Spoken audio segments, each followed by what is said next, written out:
इसके सर में पीछे से किसी ने ईंट मारी या कुछ और मारा, इसको मारते ही ये बेहोश हो गया था। और देवेंद्र कुमार खुद और उसके भाई, उसके भतीजे, उसके गुंडे किस तरह से छोटे बच्चे पर मार रहे थे। जिनका काम दलाली करने का है सिर्फ वो लोग कर रहे हैं, और वो दलाल ऐसे हैं पूर्वांचलियों पर अटैक करा रहे हैं, पूर्वांचलियों को गाली दे रहे हैं, पूर्वांचलियों को मार रहे हैं। किसी ने मतलब किसी चीज़ से मारा, मेरे को पता नहीं, उसके बाद मैं बेहोश हो गया। मारा हमारा सबूत दिखाए, हम उस पर जो कहेंगे मैं हमको फांसी पर चढ़ा दिया जाए, मैं फांसी पर चढ़ने को तैयार हूँ। नमस्कार दोस्तों, मैं हूं कौशल किशोर और आप देख रहे हैं 24 प्रेस। इस समय मैं मौजूद हूं वार्ड नंबर 196 देवेंद्र कुमार, जो कि यहाँ के प्रत्याशी हैं आम आदमी पार्टी से। सबसे बड़ी बात यह है कि जैसे जैसे इलेक्शन नज़दीक आते जा रहे हैं, राजनीतिक तेज़ होती जा रही है। इसी कड़ी में राजनीतिक इतनी तेज़ हो गई कि बात हाथापाई तक पहुँच गई। देवेंद्र जी, पहले तो आपका स्वागत है हमारे चैनल पर। हाँ जी, धन्यवाद आपका। मैं ये जानना चाह रहा हूँ कि ऐसी टीवी डिबेट में क्या बात हुई कि बात हाथापाई तक पहुंच गई, और आपने क्या देखा और आपने क्या बीच बचाव किया, थोड़ा सा हमें ज़रा डिटेल में बताइए जरा। बड़ी अच्छी डिबेट चल रही थी और डिबेट भी समाप्त हो गई थी लगभग। ये मेरा बेटा है सुशांत, इसका किसी से कोई आपस में बात हुई है वो मुझे नहीं पता, लेकिन बीच में से हमारे पीछे कोई बाहर के एक दो व्यक्ति थे, वो विपिन बिहारी के साथ थे। उनमें से एक आदमी ने शराब पी रखी थी। जिन्होंने वो शराब पी रखी थी उन्होंने सारी वो लड़ाई की, इतना मुझे जानकारी है। लेकिन इतने में ही फिर झगड़ा बहुत बढ़ गया। इसके सर में वो ये बता पाएगा कि क्या हुआ। इसके सर में पीछे से किसी ने ईंट मारी या कुछ और मारा, इसको मारते ही ये बेहोश हो गया। इसके रिएक्शन में फिर वहाँ जो मारपीट हुई है वो सब वीडियो में है। अच्छा, वो बीजेपी वाले उसको दिखा रहे हैं कि आम आदमी पार्टी के गुंडों ने, आम आदमी पार्टी के देवेंद्र कुमार के लोगों ने ये मारपीट की है। लेकिन जो इसके साथ हुआ है वो कोई वीडियो नहीं है, उसका कोई तथ्य नहीं है। लेकिन वो बाद की वीडियो एक्शन का, जिसको मैं कहता हूँ, आपके भी किसी बच्चे को कोई मारपीट करेगा तो उसके बाद कोई चुप नहीं बैठता। तो आपका कहने का मतलब है कि जो एक्शन है वो रिकॉर्ड नहीं हुआ, जो एक्शन का जो रिएक्शन था वो रिकॉर्डेड हुआ है, जो बीजेपी सब सोशल मीडिया पे सर्कुलेट कर रही है। बीजेपी इसको इतना मतलब एक जैसे वो हिंदू मुस्लिम की लड़ाई नहीं करती, ऐसे ही मयूर विहार के लोगों में एक मतलब आपस में लड़ाने का बीजेपी काम कर रही है। और बीजेपी के कुछ लीडर काम कर रहे हैं, पूरी बीजेपी पता नहीं कर रही है नहीं करी। कुछ बीजेपी के लीडर जो गंदे लीडर हैं, जो लाइजनर हैं, जिनका काम दलाली करने का है, सिर्फ वो लोग कर रहे हैं। और वो दलाल ऐसे हैं जो इस पूरी बीजेपी का काम बहुत जल्दी ख़त्म कर देंगे और केजरीवाल साहब इनको सबको मिटा देंगे। हमारे साथ विपिन बिहारी सिंह है, आपका क्या पक्ष है? कल जो झड़प हुई इसके बारे में आपका क्या पक्ष है और पुलिस कैसे कार्रवाई कर रही है इसमें? देखिए, आम आदमी पार्टी अब एक भ्रष्टाचार की पार्टी थी, इसके साथ साथ गुंडे और मवालियों की पार्टी बन गई है। और हम पूर्वांचल के लोग हैं, हम पूर्वांचल के लोग दिल्ली को सजाने संवारने का काम किए हैं और वो काम करते आ रहे हैं। इन लोगों के पच नहीं रहा है, पूर्वांचलियों पर अटैक करा रहे हैं, पूर्वांचलियों को गाली दे रहे हैं, पूर्वांचलियों को मार रहे हैं। जैसा कि आपने देखा, कल हमारा मासूम सा बच्चा देखने आया था, उसके ऊपर अटैक किया गया, जानलेवा हमला किया गया। तो इस तरह से आम आदमी पार्टी ने गुंडों को यहाँ से टिकट दिया है। जनता 4 तारीख को उसकी जमानत जब्त करके यहाँ से भेजेगी। अभी मैं आपसे थोड़ी सी बात करना चाहूँगा। क्या नाम बताया था आपने? सुशांत। अच्छा सुशांत, बताओ क्या बात कैसे बढ़ी, किस चीज़ को लेकर आपकी नोकझोंक हुई, क्या हुआ, थोड़ा सा बताइए मुझे। मैं तो वहाँ पे पापा को छोड़ने गया था, मेरे को ये भी नहीं पता था कि वहाँ डिबेट चल रहा है क्या है। तो मैंने देखा विपिन बिहारी जी ने मतलब अपने साथ बाउंसर खड़े कर रखे थे, तो मेरे को लगा कि यहाँ मतलब कुछ हो ना जाए, तो इसलिए मैं अभी रुक गया वहाँ पे। उसके बाद हम खड़े थे तो विपिन बिहारी जी का जो लड़का है उसने मतलब वो वहाँ से बदतमीज़ी कर रहा था। तो मैंने कहा कि भाई ऐसे क्यों कर रहे हो, ख़त्म होने दो पहले, सब आराम से रहो, हम भी आराम से। तुम तो बाहर के हो फिर भी मतलब ऐसे कर रहे हो, हम तो यहाँ लोकल के, हम तब भी किसी से बदतमीज़ी नहीं कर रहे, चुप खड़े हैं। तो वो फिर थोड़ा कह रहा हाँ ठीक है जो कर लियो करना है। तो हम इधर को खड़े हो गए। जैसे ही वो न्यूज़ चैनल का मतलब जो डिबेट था वो ख़त्म हुआ, वहाँ सामने से लोग आए और उन्होंने बोला मतलब मेरी तरफ इशारा करके कि इसको मारो, ये मेन है।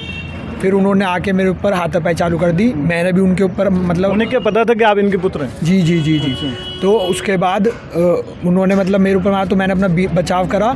उसके बाद पीछे से मेरे को किसी ने मतलब किसी चीज़ से मारा, मेरे को पता नहीं, उसके बाद मैं बेहोश हो गया। फिर वहाँ से मेरे को मतलब मेरी आँख GTB में खुली थी। जी देवेंद्र कुमार से बात हुई, वो कह रहे हैं कि मेरे बेटे को सर में चोट लगी है, उन्हें मारा है, और जो उनके पास वीडियो है वो दिखा रहे हैं। हमारे जो मेरे बेटे के लगी उनके वीडियो नहीं है, लेकिन जो वीडियो सर्कुलेट हो रहा है वो बीजेपी सर्कुलेट कर रही है और उनके पास वो वीडियो है, लेकिन ये वाला वीडियो है नहीं, इसलिए वो वीडियो दिखा रहे हैं। देखिए हमारे पास कोई वीडियो नहीं है, हम वीडियो नहीं बना रहे थे। आप देखे होंगे कि मैं अपने बच्चे को बचा रहा था और देवेंद्र कुमार खुद और उसके भाई, उसके भतीजे, उसके गुंडे किस तरह से छोटे बच्चे पर मार रहे थे। और वहाँ पर खुद मंदिर में वहाँ पर CCTV कैमरा लगा है और 99 भारत 9 TV का खुद वहाँ पर वीडियो है, उससे वीडियो आया हुआ है। हम वीडियो नहीं बनाए हैं। वो मारा ही को हमारे कोई नहीं है, वो खुद जा करके अपना बच्चे को थोड़ा सा सर फोड़ करके और ला करके वो अपना FIR कराने के लिए वो काम किए हैं। उनको कोई नहीं मारा, मारा सबूत दिखाए, हम उस पर जो कहेंगे हमको फांसी पर चढ़ा दिया जाए, मैं फांसी पर चढ़ने को तैयार हूँ। टीवी में फिर यहाँ पे इनको लेकर MLC हुई है, तो MLC में क्या रिपोर्ट में क्या है?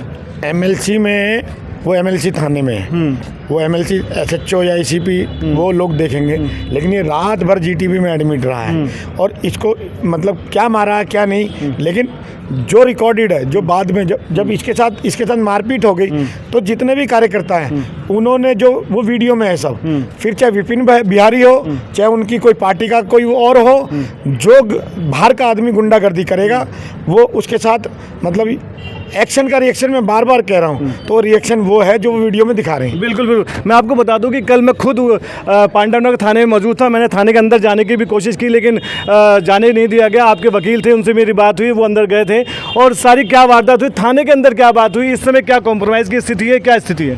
थाने की बात बता दूं, उन्होंने अपने बीजेपी ने और विपिन बिहारी ने मतलब एक एक व्यक्ति ने जितनी ताकत लगानी है, जितनी अप्रोच, सरकार है कि सेंट्रल में इनकी सरकार है, पुलिस इनके अंदर आती है, लेकिन मैं पुलिस के लिए धन्यवाद करूंगा। पुलिस ने अपना जो गाइडलाइन बनती है, जो उनका कानून कहता है, उस पर काम किया। दोनों पार्टियों को चोट लगी है और मुझे लगता है उसके अनुसार दोनों से अपनी अपनी शिकायतें उन्होंने ले ली, जो एक्शन बनेगा दोनों पे होगा। मैं आपको बता दूं कि ये जो 196 वार्ड है, इसके अंदर खिचड़ीपुर का इलाका पूरा आता है, विनोद नगर, कल्याणवास और मयूर विहार फेज 2 का इलाका, ये सारे आसपास के इलाके आते हैं। इस समय आपको क्या लग रहा है, इस समय आपकी कैंपेनिंग कैसी चल रही है और कैसी तैयारी चल रही है, किन मुद्दों के साथ आप जा रहे हैं? जनता काम मांगती है, जनता एजेंडा नहीं मांगती। एजेंडा 5 साल बाद पता चलता है, हमें काम करना है और देवेंद्र कुमार काम का नाम है। देवेंद्र कुमार ने क्षेत्र में काम किए हैं और वो काम के नाम पे जीतता आया लगातार, और आम आदमी पार्टी ने उसे मौका दिया है। मुझे लगता है क्षेत्र की जनता भारी बहुमत से देवेंद्र कुमार को जिताने जा रही है। मनीष सिसोदिया आपको पार्टी में लेके आए, पहले आपने वहाँ सेवा दी है बहुत टाइम तक, आप में किन विश्वास को लेकर आपको लाए और उन विश्वास में कैसे खड़े उतरेंगे आप? जैसे मनीष सिसोदिया जी ने एजुकेशन मॉडल पे स्कूल बनाए हैं, हेल्थ के नाम पे उन्होंने नए मोहल्ला क्लिनिक बनाए हैं। मुझे लगता है उन दोनों कामों पे जो क्षेत्र में MCD के काम होते हैं, मेरा काम नगर निगम का काम करने का है। मैं नगर निगम में जो 10 गारंटी केजरीवाल जी और मनीष सिसोदिया जी ने दी हैं, हम उन पे काम करेंगे और वो 10 वो गारंटी हैं कि क्षेत्र की जनता जो 15 साल के भ्रष्टाचार, 15 साल के कूड़े से परेशान है, वो अब नहीं होगी। सैनिक पे जा रहे हैं, क्या हवा लग रही है इस बार, जो कि 15 साल से आप सत्ता में हैं, तो इससे में आपको लग रहा है कुछ एंटी इनकमेंसी है या फिर जनता दोबारा आपका साथ देगी? काम करने वाले को कोई एंटी कमेंसी नहीं होती है।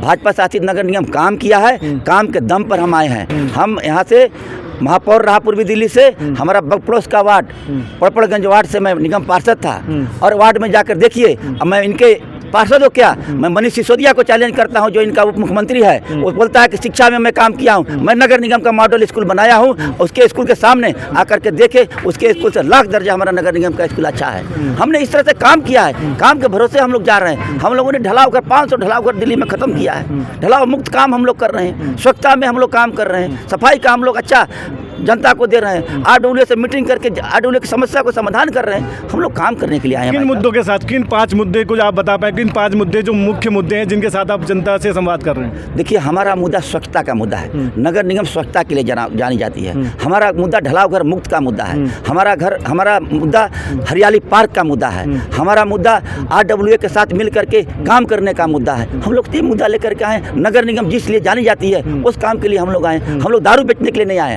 हम लोग लोग दारू पिला करके लोगों को गुंडा मवाली बनाने के लिए नहीं आए हैं। इनका ये काम है, ये साफ पानी नहीं पिला पाए, लोगों को दारू पिलाने का काम कर रहे हैं। तो ये दिल्ली में इस समय जो सिचुएशन चल रही है, 250 सीटों में से किन सीटों पे लाएं? क्योंकि इस समय धामी जी आ रहे हैं, नड्डा जी आ रहे हैं, मतलब बड़े बड़े नेता जो हैं निगम के चुनाव में कूदे हुए हैं। आपको क्या लग रहा है, ये क्या डर है या फिर अपनी पार्टी को मजबूत करेंगे? जिसके पास नेता है वो न आएगा।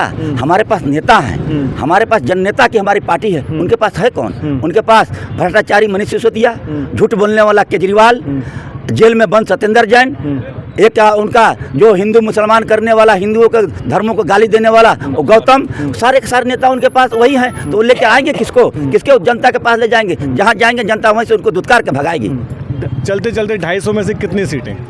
हम पूर्ण बहुमत के साथ, भारतीय जनता पार्टी में 15 साल से सरकार है और दोबारा भी भारतीय जनता पार्टी शासित पूर्ण बहुमत से आएगी। अगर आएगी तो पहले कुछ जो काम है, क्या काम करेंगे? आते सबसे पहले क्या काम है? देखिए, नगर निगम जिस लिए जाना जाता है, नगर निगम स्वच्छता के लिए जाना जाता है। मेन मुद्दा हम लोग की स्वच्छता के ऊपर है। किस तरह से ढलाव घर मुक्त करेंगे? जैसा कि हम लोगों ने पिछले नगर निगम में 500 ढलाव घर मुक्त किया है, हम लोग सारे ढलाव घर मुक्त करेंगे। घर घर से कूड़ा उठाने का काम करेंगे, सुंदर पार्क बनाएंगे। ये सब हमारा मुद्दा है। ये जो 3 कूड़े के पहाड़ है, इन पे क्या कहना है आपका? देखिए, कूड़ा का पहाड़ लगातार हम खत्म करने का काम करते हैं। दिल्ली सरकार क्या यहाँ पर केवल झूठ बोलने के लिए और प्रचार करने के लिए आई है? दिल्ली सरकार का कितना फंड नगर निगम को दिया कि आप कूड़ा को खत्म कीजिए? क्या व्यवस्था हमको दिया? नगर निगम राज्य सरकार के अधीन काम करती है। राज्य सरकार की जिम्मेदारी होती है, जैसे केंद्र सरकार की जिम्मेदारी राज्य सरकार के चलाने का है, वैसे राज्य सरकार की जिम्मेदारी नगर निगम को चलाने का है। कितना फंड दिया? वो तो नगर निगम को पंगु बना करके रखा हुआ है।